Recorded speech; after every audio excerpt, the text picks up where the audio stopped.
Hello chess fans, this is Rick from Chess to Impress with a video on Grandmaster Nigel short allowing a smothered mate combination in a tournament game with classical time control. It's a follow-up from video number 280, which had the title "Do Chess Players Resign Too Early?" It was the same Grandmaster, English Grandmaster Nigel Short, who wrote in the magazine New in Chess that he felt that instead of allowing a beautiful checkmate or allowing a beautiful combination, strong chess players tend to resign instead of allowing their opponent to show the checkmate, to show the beautiful combination, to show the artistic side of our game. On this topic, Nigel Short puts his money where his mouth is. He has many games in the databases where he played as the loser, where he played on tilt checkmate, and I want to show you one example of that. It was played 27 years ago. It was played on the 24th of September 1990 in the Interpolis tournament in Tilburg in the Netherlands. I'm lucky enough to possess the tournament book on that tournament, and in this video I'll make use of the annotations of Grandmaster John van der Wiel in this book. It's a game from the last round, the 14th round. White was the Dutch Grandmaster Jan Timman. At that moment the number 3 in the world behind Karpov and Kasparov. He had just lost his candidate's final match against Anatoly Karpov, and later that year Karpov would play Kasparov for the world title. And Nigel Short was on the black side. Timman opened d4, e6, c4 and f5. Short plays the Dutch defense. g3, knight f6, bishop g2, bishop e7, knight f3 and d5, which is called the stonewall variation of the Dutch defense. Short played several variations of the Dutch in this tournament with quite good results. Timman castled, Short castled, and b3. Bishop d7, and Grandmaster van der Wiel explains in this system of the stonewall, black wants to live without the c7, c6 move, which is a move that is often made in a stonewall. Bishop a3 from Timman, and here van der Wiel says that bishop takes a3, knight takes a3 would have been a better option, because this knight will not easily get to good squares. But instead Short played knight c6. Queen c1 from Jan Timman, played after 15 minutes of thought, and this queen will become active on the c1 g5 diagonal, as we'll see later. Short played a5, a standard move in this system, but van der Wiel prefers bishop e8, saying that this weakens the d-pawn, it weakens White's d-pawn.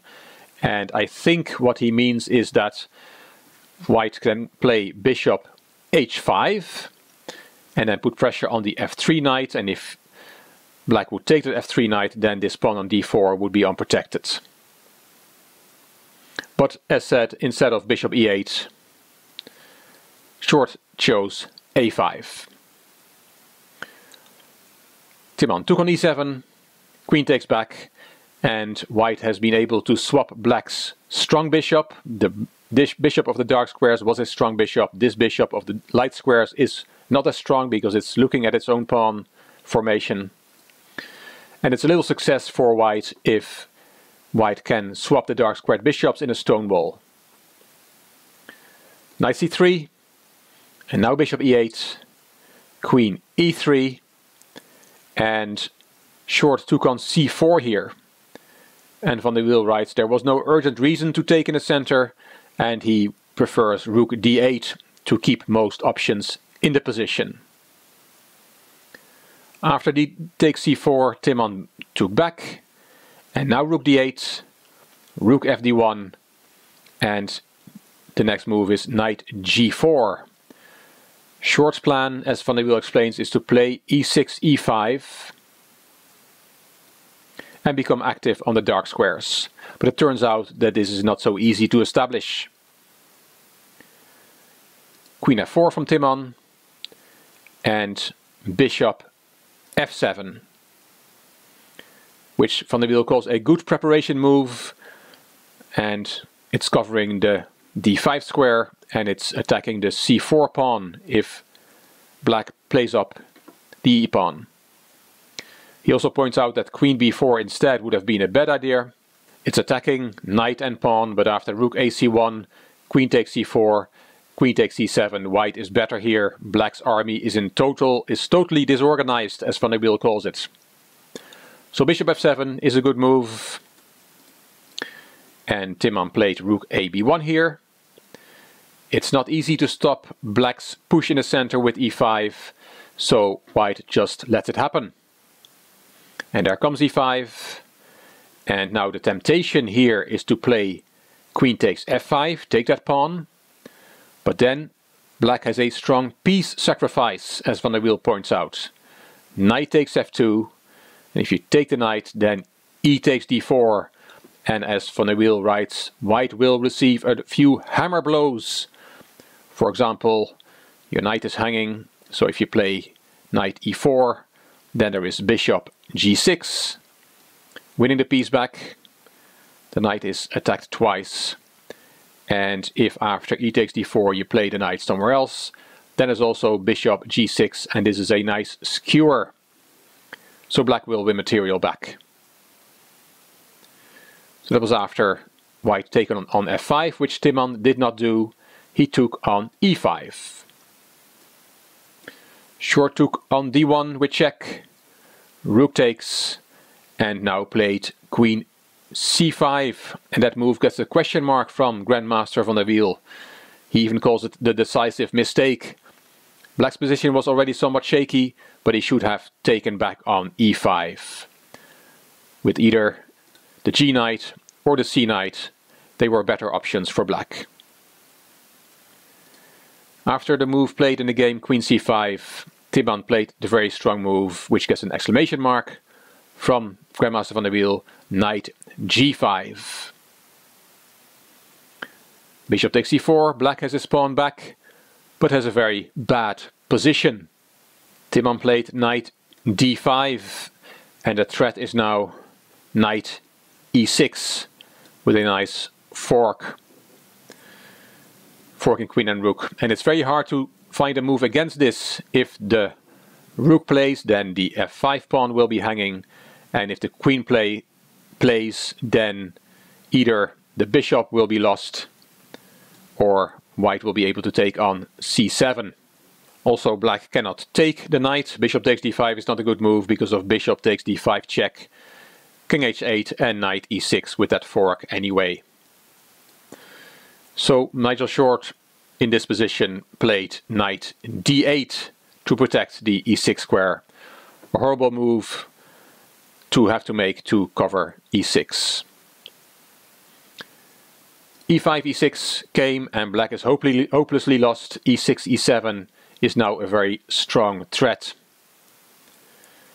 Bishop takes d5, there's nothing else. Rook takes d5, which is stronger than taking with the bishop. It's stronger than bishop takes d5. And then queen a3. Black must keep the e7 square protected. Queen e7 is not an option because of rook d7. But everything, any move is lost for black anyway. So he played queen a3. Timman played rook d7 and is totally winning. Many grandmasters would resign here, but Short gives the audience a treat and allows a nice finish. He played knight c6. That knight was taken. B takes c6, and there comes e7. Rook e8 in front of the pawn, and this allows a nice smothered mate combination. And we're gonna see it.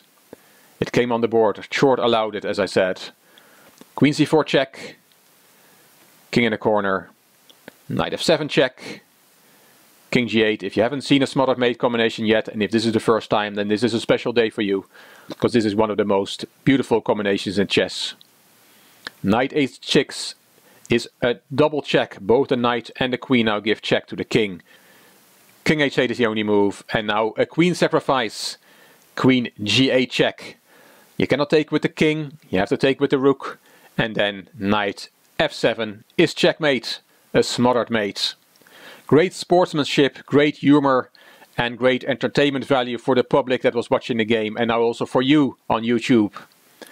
I'm sure some members of the audience at the event and some people watching this video have not seen the classical smothered mate in operation. As I said, it's one of the most spectacular and beautiful tactical motifs in chess. And well done to Nigel Short for allowing this combination and give the chess public some value for money. Hope you enjoyed the smothered mate, and I hope you enjoyed this video. If you did, please give it a thumbs up, please subscribe to the Chess to Impress channel, please leave a comment, and if you liked the video, it would be great if you could share it on social media. You also may want to check out my Chess to Progress channel, the link is in the description box. This is Rick for Chess to Impress. Thank you for watching.